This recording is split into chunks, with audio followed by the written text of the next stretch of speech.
अब सुनो, एक बात मैं आप लोगों से बताती हूँ, ठीक है ना, not related to your AITS, but just listen to me once. NEET के पेपर में कभी देखोगे, वैसे पिछले साल, इस साल को छोड़ के आप अगर यूजुअल पेपर का पैटर्न देखोगे तो कुछ भी ऐसे क्वेश्चंस नहीं आते हैं जो बहुत इररेलेवेंट हो। इवन इस साल का भी पेपर अगर मैं देखूं, मैं जूलॉजी की बात कर रही हूँ सिर्फ और सिर्फ, I am not talking about physics, chemistry और any paper, I am talking about zoology. अगर आप जूलॉजी का पेपर देखोगे तो आपके इररेलेवेंट तो मैं नहीं कहूंगी, लेकिन yes, out of the box, जो आपके सोच को बेटा टेस्ट करते हैं, जो आपके बेटा उस वक्त में आप कितनी एनालिसिस कर पाते हो, आपकी एप्लीकेशन को चेक करते हैं, माइट बी कि आपके ऐसे 1 से 2 questions max to max out of 45। मेरी बात को ध्यान से सुनो, वरना बेटा मैं आपके चार्ट्स ऑफ करवा दूंगी। आपको मेरी बात सुननी पड़ेगी, तभी तो आप बेटा नीट के लिए प्रिपेयर कर पाएंगे ना, पेपर के लिए भी प्रिपेयर कर पाएंगे। तो मेरी बात प्लीज ध्यान से सुनिए, है। जब आपके नीट के एग्जाम में आप देखोगे ना बेटा, वैसे मोस्ट ऑफ द क्वेश्चंस आपको PYQs क्लास में कराए जाते हैं, तो आप लोगों को ऑलरेडी पता है कि PYQs में आपके जो नीट का एक्चुअल पेपर होता है उसमें कैसे क्वेश्चंस पूछे जाते हैं, ठीक है ना, वो आपको ऑलरेडी समझ में आ रहा है जब आप PYQ सॉल्व करते हैं। बट मान लो कि वर्स्ट टू वर्स्ट सिचुएशन में कह रही हूँ कि बेटा वर्स्ट टू वर्स्ट सिचुएशन में कुछ ऐसे क्वेश्चंस आ गए जो, मान लो कि मैं ये भी नहीं कह रही हूँ कि आपका बहुत थिंकिंग एबिलिटी को चेक कर रहे हैं या आपकी बहुत ज्यादा वहां पे एप्लीकेशन को चेक कर रहे हैं, मैं मान के चल रही हूँ इररेलेवेंट आ गए, बहुत इररेलेवेंट आ गए, मैं ये मान के चल रही हूँ। Will you panic for these questions? आप मुझे बताइए एज अ स्टूडेंट, विल आप, बहुत सारे बच्चों की पैनिक सिचुएशन, मान लो पहला ही क्वेश्चन जो तुमने जूलॉजी का देखा, बायो का देखा, वो पहला ही क्वेश्चन ऐसा देखा जो भैया तुम्हें पता ही नहीं था, ठीक है ना। अब आप देखो यहाँ पे ये 45 क्वेश्चन में से मैं 1 से 2 क्वेश्चन तो मैं कह रही हूँ ऐसे वाले। अब मैं बात कर रही हूँ रिमेनिंग, बेटा मान लो remaining 43 question. What about remaining 43 question? 43 questions pure, अगर तुमने नोट्स पढ़े होते, आपने पूरी NCERT पढ़ी होती, तो आपके पूरे सॉल्व कर हो गए होते। आपको नहीं लगता बेटा, आप मुझे एक बात बताइए, आपको नहीं लगता कि अगर आप सिर्फ ये क्वेश्चन सॉल्व कर लो तो आपका सिलेक्शन हो जाएगा? बताओ येस और नो। GMC में सिलेक्शन हो जाएगा, गवर्नमेंट मेडिकल कॉलेज मिल जाएगी। ये बताइए क्यों बता रही हूँ, आप 11वीं में हो, आप अभी से अपने आप को मेंटली इस चीज के लिए प्रिपेयर रखो। आई am not talking about any AITS, I am not talking about that बेटा, दैट तो आई विल सी, ठीक है ना। कुछ क्वेश्चन अगर जबरदस्ती के डाले हुए हैं तो I will check that also, don't worry about it, उसके लिए मत सोचो। और वो अगर आपके लिए है ना, ये पहली बात तो समझ ले, अगर वो तेरे लिए है तो सबके लिए वैसा है। इसका ये बिल्कुल मतलब नहीं है बेटा, आपको बहुत सारे लोग भटकाएंगे, मैं आपसे एक बात बहुत क्लियरली बोल रही हूँ, इसका ये बिल्कुल मतलब नहीं है इररेलेवेंट पढ़ना स्टार्ट कर दो जस्ट बिकॉज ऑफ दैट कि इररेलेवेंट पढ़ लेते हैं, क्योंकि AITS में आ गया था तो अब इररेलेवेंट ही पढ़ लेते हैं, पहले इसको ये गोली मारते हैं और इररेलेवेंट पढ़ लेते हैं। आप 11वीं के बच्चे हो, आप लोग कमेंट से बहुत ज्यादा इन्फ्लुएंस होते हो, ठीक है ना, आप लोग बहुत जल्दी दूसरे बच्चों से भी इन्फ्लुएंस हो जाते हो, टीचर की बात कम सुनते हो। इस मामले में सुना करो, क्योंकि जब आप टीचर की बात सुनोगे, आप जब एक्चुअल नीट का एग्जाम दोगे, तब आपको समझ में आएगा कि मैम ने क्यों ऐसी बात बोली थी। If there is some question which is irrelevant for you, even in NEET exam, it will be irrelevant for all the kids, understand that. And it's the same for all the subjects I'm telling you, ठीक है। What you have to focus on is this. एक सच बात और बताऊं बेटा, एक सच बात और बताऊं, बहुत सारे स्टूडेंट्स इसको अपनी ढाल बनाते हैं, मैं सही बता रही हूं, आपको ऐसा नहीं करना है बेटा। इसको अपना ढाल बनाते हैं, और ढाल बना के पता है क्या करते हैं, बचने की कोशिश करते हैं कि अरे बहुत ऐसे क्वेश्चन आ गए थे, ऐसा क्वेश्चन आ गया था, इसीलिए अब मेरा पेपर अच्छा नहीं हुआ।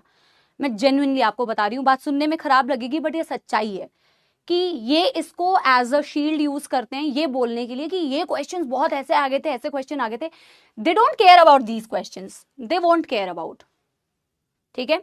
एंड ऑफ कोर्स आपका पहला टारगेट गवर्नमेंट मेडिकल कॉलेज होना चाहिए, और धीरे धीरे आप जब क्लास में पढ़ेंगे ना बेटा, तो आपको ये क्वेश्चंस भी सॉल्व करना आ जाएगा।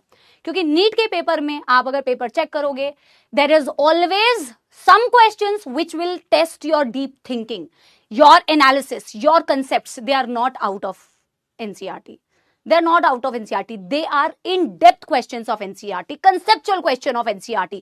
और आप क्लास में जैसे पढ़ते हैं, आप सारे बच्चे बेटा ये बता पाएंगे कि हम बहुत NCERT की एक एक लाइन को इन डेप्थ पढ़ते हैं। पढ़ने वाला बच्चा 100% ये फील कर पाएगा, ठीक है। मेरी बात समझ गए? यस एवरीबॉडी, किसी को इसमें कोई दुख दर्द समस्या तो नहीं है? एक थम्स अप दे दो, फिर हम आगे बढ़ते हैं, ठीक है ना। And I am telling you this for your main NEET examination. Do not get panicked, always understand कि पहली बात तो मैं क्वेश्चन एक बार पढ़ के देखता हूं, और ये समझो कि अगर कोई चीज आपको ऐसी लग रही है कि बिल्कुल आउट ऑफ बेटा बॉक्स है, किसका कोई लेना देना नहीं है, तो आपके लिए भी लेना देना नहीं है, दूसरे बच्चे के लिए भी लेना देना नहीं है। जैसा तेरे को फील हो रहा है वैसा दूसरे बच्चे को भी फील हो रहा है, तो तू पैनिक मत कर। पैनिक करेगा तो बेटा जो आते हुए 43 क्वेश्चंस है ना, उसमें भी घबरा के सॉल्व नहीं कर पाएगा। अपने दिमाग को इसके लिए प्रिपेयर रखो। लेंदी पेपर के लिए प्रिपेयर रहो बेटा कि लेंदी पेपर हो सकता है। जितना तुमने सोचा है बायोलॉजी यार 30 मिनट्स में हो जाएगी, हो सकता है कि तुम्हें 1 घंटा लग गया, हो सकता है तुम्हें 1 घंटा 15 मिनट लग गया। लेकिन जब तुम ऐसे लेंदी पेपर्स देने लगोगे ना बेटा, जितने ज्यादा ऐसे लेंदी पेपर्स दोगे उतना ज्यादा तुम प्रिपेयर्ड रहोगे, और उतनी ज्यादा तुम ना धीरे धीरे करके 1 घंटा 15 मिनट लगा, 1 घंटा लगेगा, 45 मिनट लगेगा, धीरे धीरे तुम उस चीज को, अपने टाइम को बेटा कम भी करते जाओगे, प्रॉमिस है। पर पेपर देना तो पड़ेगा ना, उसके लिए लेंदी पेपर्स अटेम्प्ट करने पड़ेंगे, ऐसे पेपर्स अटेम्प्ट करने पड़ेंगे जो तुम्हें बेटा इस चीज के लिए प्रिपेयर करे। ये बात मेरी सबको समझ में आ गई? यस एवरीबॉडी, ठीक है।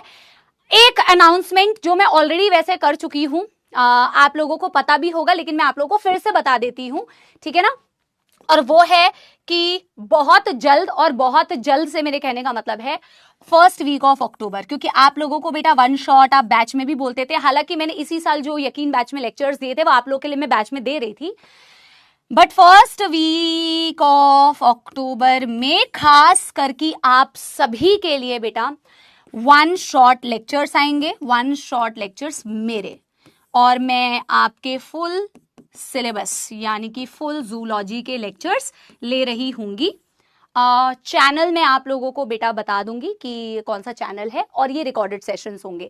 जो क्लास में पढ़ाया जाता है, जो क्लास में पढ़ाया गया है, as it is word to word recorded form में, कंसाइज फॉर्म में, कंसोलिडेटेड फॉर्म में, बिल्कुल आपके मतलब का लेक्चर आने वाला है।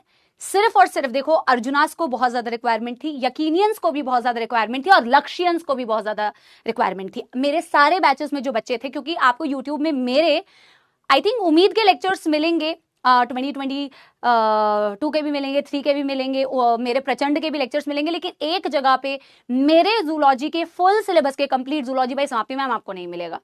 ना 12th के लेक्चर्स कंप्लीट मिलेंगे, शायद 11th के भी पूरे आपको ना मिले। तो just for you all, because आप लोगों के लिए बहुत यूजफुल है, आप लोगों की डिमांड थी, उसकी यूटिलाइजेशन आपको बहुत अच्छी तरीके से करनी है। Now all the details regarding कि ये कैसे हम करने वाले, कौन से चैनल पे लेने वाले, मैं आप लोगों को बता दूंगी, ठीक है ना। और ये जहां पे मैं लेने वाली हूंगी वो आप लोगों को मैं बैच में अनाउंस कर दूंगी, ठीक है। तो अब आगे बढ़ जाएं बच्चों, बहुत सारी information. Is it necessary to watch them? अब एक बच्चे का डाउट है, अगर मैं आपको ऑनेस्ट ओपिनियन बताऊं तो only you should watch it for your revision, if you have any revision requirements, if you have any backlogs. अगर आपके क्लास के लेक्चर्स बराबर से चल रहे हैं, आपके पास टाइम है, आप डेफिनेटली देख सकते हैं। अगर आपने क्लास में ही बेटा बैकलॉग कर रखा है तो आपके मतलब का नहीं है। ऑब्वियस सी बात है, फर्स्ट प्रायोरिटी आपके क्लासेस के लेक्चर्स को अटेंड करना है। अगर आपने क्लास में ध्यान से नहीं पढ़ा है, आप वो लेक्चर्स देखने जा रहे हो, मैंने बोला ना टेम्प्ट हो जाते हैं बहुत सारे बच्चे। आप में से बहुत सारे बच्चे ऐसे होंगे जो टेम्प्ट हो जाते हैं, उनको लगता है हर चीज जो बैच में भी दी जा रही है, हर चीज जो आपके यूट्यूब पे भी आ रही है, हर चीज आपको करनी है। टीचर आपको ये समझाता है कि बेटा तुम जानते हो कि तुम्हें इस वक्त में किस चीज की रिक्वायरमेंट है, तुम्हारा सारा सिलेबस सही से चल रहा है, तुम क्लास में रेगुलरली आते हो, क्लास के सारे कंटेंट को फॉलो कर रहे हो, तो आई थिंक समय फिर भी बच रहा है, तो watch it, definitely watch it.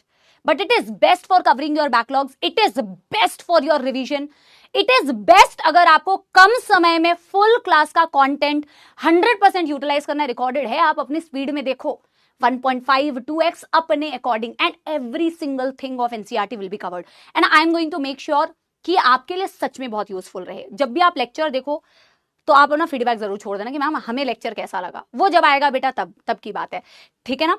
और लक्ष्य के बच्चे और यकीन के बच्चे तो इसे डेफिनेटली रिवीजन के लिए यूज करेंगे, क्योंकि बेटा वन शॉट में क्या होता है ना, बहुत बेस्ट रिवीजन हो जाती है, ठीक है ना। तो जिस तरीके से हम करने वाले हैं बेटा, उसी तरीके से मैं आप लोगों को बता दूंगी कि आप किस तरीके से इसकी यूटिलाइजेशन करने वाले हैं। तो आप बता दो कि क्या हम आगे बढ़ें।